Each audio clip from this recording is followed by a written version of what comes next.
बहन आप यहाँ आ जाइए इस साइड, खड़े हो जाइए, कोई बात नहीं। मैम आज मधेपुरा में किस चीज़ को लेके ये कार्यक्रम जो है किया जा रहा है? देखिए, ये प्रजापिता ब्रह्मा कुमारी ईश्वरीय विश्वविद्यालय जो पूरे ऑल ओवर वर्ल्ड में 8,500 से भी इसके ज़्यादा सेंटर हैं और इसके हेड क्वार्टर जो हैं वो माउंट आबू में हैं और इसके ब्रांचेज 8,000 से भी ज़्यादा पूरे वर्ल्ड में हैं। तो यहाँ पर मधेपुरा में भी इसके ब्रांच है, राजयोगा मेडिटेशन सेंटर के नाम से इनको हम कहते हैं प्रजापिता ईश्वरीय विश्वविद्यालय, जहाँ पर राजयोग की पढ़ाई होती है। तो राजयोग की पढ़ाई का मतलब होता है अपने मन पे राज्य करना, अपने मन को कैसे हम कंट्रोल कर सकते हैं। और ये पढ़ाई इन दीदियों के द्वारा होता है जो कि यहाँ पर समर्पित यहाँ पर रहती है। हर जगह जितने भी ब्रह्मा कुमारी में सेंटर्स हैं, ये दीदी अपने जीवन को यहाँ पर समर्पित कर देती हैं और छोटे छोटे आयु में ही इन्हें परमात्मा का एक ऐसा अनुभव होता है कि अपने जीवन को हर बंधनों से छोड़ के एक निर्णय लेती है कि हमें पवित्रता का जीवन जीना है और हमें दूसरों के जीवन में सुख शांति खुशी लाना है। तो ये प्रजापिता ईश्वरीय विश्वविद्यालय में इसकी पढ़ाई होती है। सकारात्मक विचार लोगों में दिया जाता है जिसको धारण करके लोग अपने जीवन में सफलता पाते हैं हर कार्य में। तो आज जो है पूरे देश में नवरात्र का त्यौहार चल रहा है, सभी जगह पूजा का माहौल है। तो जहाँ तक मैं यहाँ पर 15 साल से प्रजापिता ईश्वरीय विश्वविद्यालय में आती हूँ और पहले मैं भी बहुत पूजा करती थी, मैं भी नवरात्र करती थी। नवरात्र उसका मतलब समझती थी कि भूखे प्यासे रहने का मतलब होता है नवरात्र। लेकिन जो सच्चे मायने में जो हमें यहाँ पर पता चला ये कि जो माँ दुर्गा के जो 8 रूप होते हैं, एक्चुअली में वो 8 शक्तियों के वो प्रतीक होते हैं और वो शक्तियाँ हमारे अंदर होती हैं।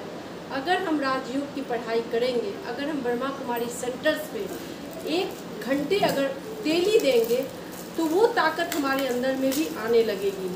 वो शक्तियाँ होती हैं ये विस्तार को संकीर्ण करने की शक्ति, सहन करने की शक्ति, क्षमाने की शक्ति, निर्णय करने की शक्ति। क्योंकि हम महिलाओं में निर्णय करने की उतनी क्षमता नहीं हो पाती है, क्योंकि अगर कोई भी बात होती है तो बोलेंगे कि निर्णय करो, तो बोलेंगे कि पहले आप करो आप करो। तो ये अच्छी चीज़ों का निर्णय करना हमारे में वो ताकत आती है। और जहाँ तक इन दीदी का है, जैसे हमारी आदरणीय रंजू दीदी जी हैं, पूरे इस ये मधेपुरा ही नहीं, सिमरा ही और जो भी मतलब ये सिंहेश्वर, उन सब की ये इंचार्ज है। ये सिंहेश्वर से हमारी कौशल्या दीदी भी आई हैं। कभी आप देखे होंगे कि यहाँ पर कैसे ये दीदी को हम लोग देवी के रूप में ये किए। पहले मैं भी जड़ मूर्ति में जाती थी, वहाँ पर जाके मूर्ति को देवी जी को चुनरी ओढ़ाती थी। लेकिन हमें यहाँ पर पता चला कि अगर ये दीदी ने जो उन गुणों को धारण किया है तो सच में ये चैतन्य देवी तो यही है। इनके द्वारा हमारा जीवन परिवर्तन होता है, इनके द्वारा परमात्मा का हमें ज्ञान मिलता है। तो इन दीदी के द्वारा, तो आज हम इन दीदी का ही हम लोगों ने चैतन्य देवी के उस स्वरूप को प्रकट किए। और आप देख रहे होंगे कि कितनी सभी महिलाएं इनसे आशीर्वाद ले रही हैं, क्योंकि उनको पता है ये दीदी के जो शुभ भावना के बोल हैं, वरदानों के बोल हैं, वो हमारे जीवन में निश्चित ही फलीभूत होते हैं। क्योंकि इनका जीवन हर लोगों के लिए, सिर्फ मेरे लिए ही नहीं, चाहे कोई बुरा से बुरा भी लोग अगर इनके बीच आ जाए तो उनको भी दीदी वरदान का ही रूप देती है। तो ऐसे करके आप और भी जानेंगे हमारी दीदी के द्वारा। इसलिए मैं आज इस दुर्गा पूजा के दिन में सभी देशवासी को ये भी एक शुभकामना देती हूँ कि जहाँ कहीं भी आपके प्रजापिता ईश्वरीय विश्वविद्यालय का अगर सेंटर हो, वहाँ पर जाकर आप 1 घंटे जरूर जाया कीजिए। क्योंकि हमारे विचार अगर बदलेंगे तो हमारा जीवन बहुत अच्छा बदलेगा। क्योंकि अभी मैं आपको एक घटना बताती हूँ कि क्यों लोगों में वो ताकत नहीं है।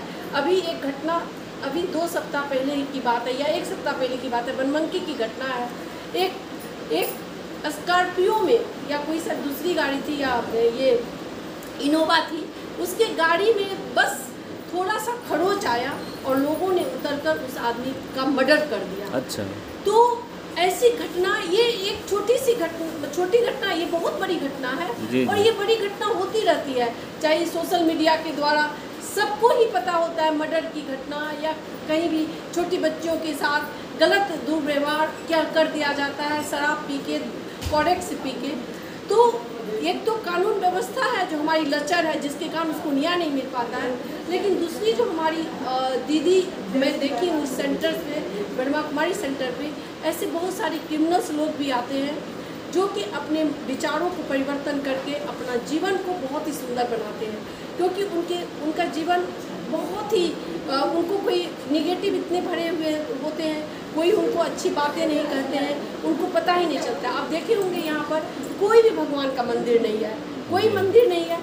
यहाँ पर सिर्फ और सिर्फ एक वाइब्रेशन है जो वो काम करता है, और वो वाइब्रेशन होता है पवित्रता का वाइब्रेशन होता है, इन दीदियों का वरदानों का वाइब्रेशन होता है, सबके लिए अच्छा सोचते हैं उनका वाइब्रेशन होता है। तो हम लोग एक्चुअली में इन दीदी को ही वो देवी का स्वरूप मानते हैं। और ये मम्मा जो थी प्रजापिता ब्रह्मा कुमारी ईश्वरीय विश्वविद्यालय की चीफ एडमिनिस्ट्रेटिव भी रह चुकी थी, और बहुत सारी ऐसी दादी हैं, जब आप वहाँ पे जाएंगे तो आपको लगेगा। तो ये दीदी भी वही मम्मा है, जिनके कारण इनका हमें ममतामयी बड़ा प्यार हमें मिलता है, वो स्नेह मिलता है।